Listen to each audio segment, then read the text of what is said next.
आप अगर मेरी बात करें तो मैं आपके माध्यम से कहना चाहूँगा कि हम युति करने को तैयार है, लेकिन युति में जनरल क्या सिस्टम होगा?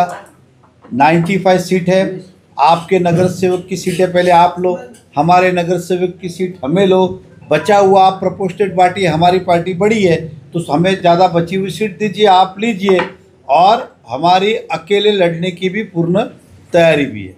अरे मैंने क्या क्या 16 छोड़िए, 11 हो, 16 हो, 3 हो, जो भी है, जहाँ हमारे चुन के नहीं आए आप पूरी ताकत लगाएंगे, दमखम के साथ लड़ाएंगे। अगर अलग लड़े तो वो जीतने के लिए।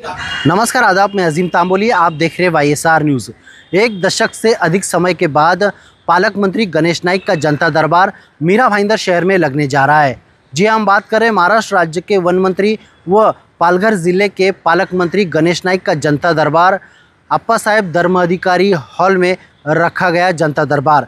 यह जनता दरबार 15 नवंबर शनिवार को रखा गया। इसका आयोजन भारतीय जनता पार्टी के विधायक नरेंद्र मेहता है। आपको बता दूं कि आज इसी संदर्भ में उन्होंने पत्रकार परिषद ली। आइए जानते हैं उन्होंने क्या कुछ कहा।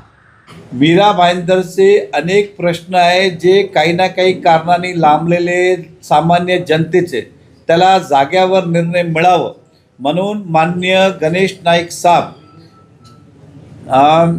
शनिवारी सकाळी 11 वाजे ते 4 वाजेपर्यंत, शनिवार म्हणजे 15 नोव्हेंबर, 4 वाजेपर्यंत अप्पासाहेब धर्म अधिकारी हॉल, आपल्या 7 स्क्वेअर स्कूलच्या बाजूचं त्या हॉलमध्ये उपस्थित राहणार आहे। त्यांच्यासोबत सॉल्ट डिपार्टमेंट असतील, फॉरेस्ट डिपार्टमेंट असतील, सोसायटी रजिस्ट्रार असतील, तहसील डिपार्टमेंट असतील, रेव्हेन्यू डिपार्टमेंट असतील, कलेक्टरची लोक असतील, पोलीस प्रशासन असतील, महापालिका असतील, अजून कुठले ज्या ज्या डिपार्टमेंट ह्या सरकार महाराष्ट्रात, त्या सर्व डिपार्टमेंटचे उच्च अधिकारी असणार आहे की जाग्यावर लोकांचे प्रश्न सोडवायचा प्रयत्न हा चालू आहे।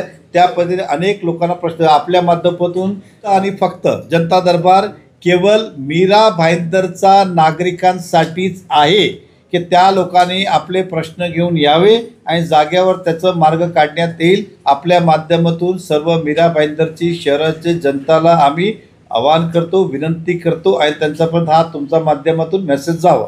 साथ ही साथ 146 विधानसभा क्षेत्र के अंदर चेना काजूपाड़ा, हम साहब वो बहुत बड़ा आदिवासी पाड़ा वहाँ पर है। आदिवासी पाड़े अधिकतर फॉरेस्ट को लगकर है या फॉरेस्ट के अंदर है, तो वहाँ के रास्ते हो, शमशान भूमि हो, ये कई वर्षों से विषय प्रलंबित थे। तो माननीय गणेश नाइक साहब मंत्री महोदय ने इस विषय पे परसों बैठक ली और सभी अधिकारियों को कहा कि आने वाले 7 दिन के अंदर अंदर सरकार के नियम अनुसार शमशान भूमि के लिए कोई रोक टोक नहीं है। अगर वो फॉरेस्ट के अंदर भी है तो शमशान भूमि का काम हो सकता है, इसलिए वो आप त्वरित परमिशन दो। जला, जिसको हम पायवाड़ बोलते, चल के जाने का रास्ता होता है, तो उसके लिए भी प्रोविज़न है, तो उसके अंदर भी आप परमिशन दो। ये प्रस्ताव पिछले कई वर्षों से रखड़ रहा था, जो माननीय मंत्री महोदय संबंधित अधिकारी विभाग से बैठक लेके छोड़ा, और मुझे विश्वास है कि आने वाले 7 दिन के अंदर एक काम होगा।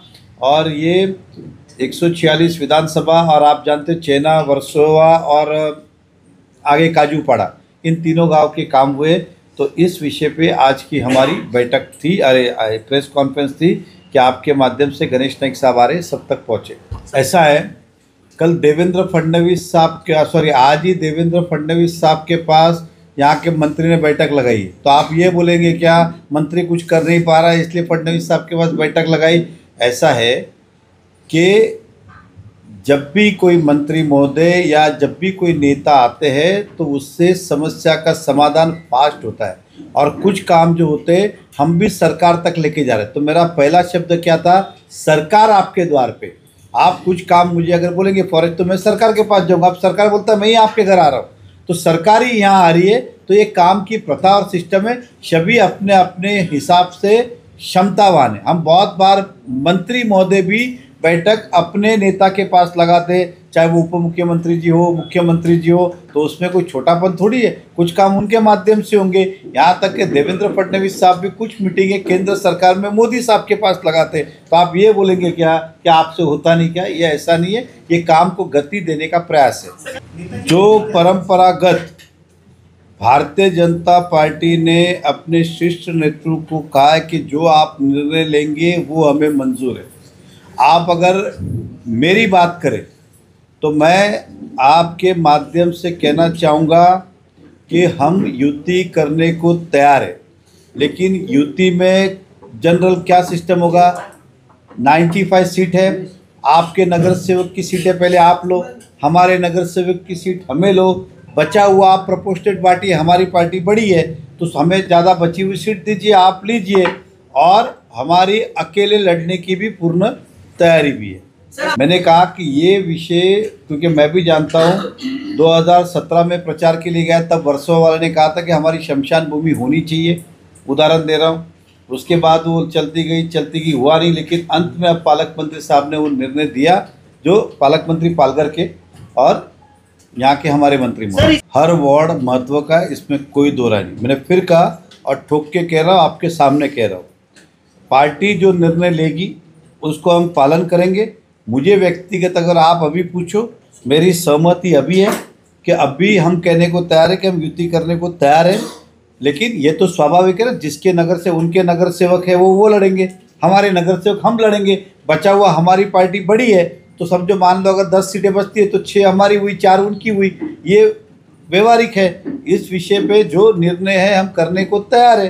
आपने 16 नंबर का स्पेसिफिक उल्लेख किया। अरे मैंने क्या किया, 16 छोड़िए, 11 हो, 16 हो, 3 हो, जो भी है, जहाँ हमारे चुन के नहीं आए वहाँ पूरी ताकत लगाएंगे, दमखम के साथ लड़ाएंगे। अगर अलग लड़े तो वो जीतने के लिए। ये थे मीरा भाईंदर शहर के भारतीय जनता पार्टी के विधायक नरेंद्र मेहता। मंत्री गणेश नाइक के इस जनता दरबार को देखते हुए मीरा भाईंदर शहर की सियासत गर्मा गई है। साथ ही साथ मीरा भाईंदर शहर के जो पॉलिटिकल लोग हैं, अगर उनकी माना जाए तो महाराष्ट्र राज्य के परिवहन मंत्री प्रताप सरनाईक के प्रभाव को देखते हुए भारतीय जनता पार्टी ने यह कदम उठाया है। अब आने वाले समय में यह देखना होगा कि यह जनता दरबार से कितना फ़र्क पड़ता है और लोगों की समस्या सुलझाने में महाराष्ट्र राज्य के मंत्री और मीरा भाईंदर शहर के विधायक नरेंद्र मेहता कितने कामयाब होते हैं।